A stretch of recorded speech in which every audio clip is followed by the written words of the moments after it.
Back student. আজকে আমরা কোষে দেখি 13 16 এক দাগার দুই দাগের এমসিকিউটা দেখে নেবো একটা শর্টস ভিডিওর মাধ্যমে।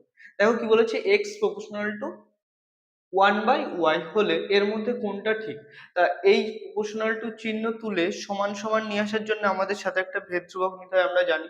তাহলে দেখো কি হচ্ছে, x equal to K into 1/y।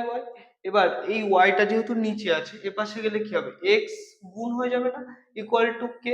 আর কে একটা কি ভেদ ধ্রুবক, যার মান অবশ্যই জিরো হবে না। তাই কি অশূন্য ভেদ ধ্রুবক, তার মানে আমাদের কি আসবে, এক্স ওয়াই ইকুয়াল টু অশূন্য ভেদ ধ্রুবক। কোথায় আছে দেখো, ডিটা।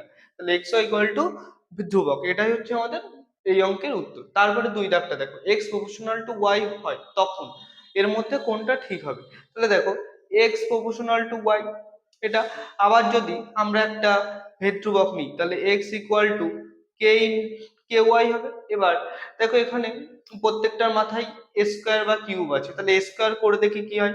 তাহলে এক্স এর দুপাশে যদি আমি স্কোয়ার করে দিই, তাহলে কি হবে দেখো, কে ইন্টু ওয়াই, এই পুরোটার স্কোয়ার হয়ে গেল, পুরোটা স্কোয়ার হয়ে গেল। তো তাহলে দেখো কি হচ্ছে, এই যে কে স্কোয়ার ইন্টু ওয়াই এর স্কোয়ার হচ্ছে না। এবার তাহলে এইখান থেকে পরের লাইনে আমরা কি করতে পারি, x square by y square equal to k square না।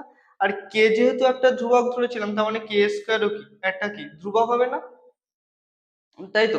তাহলে আমরা কি বলতে পারি, এখান থেকে x square proportional to y square, এটাই আমাদের চলে আসলো। তাহলে এর মধ্যে কোথায় আছে দেখো, এটাও ডি দাগ। তাহলে আমরা ছোট্ট ভিডিওর মাধ্যমে এক দাগ আর দুই দাগের অঙ্কটা দেখে নিলাম, পরের ভিডিওতে এর পরের অঙ্কগুলো দেখে নেব।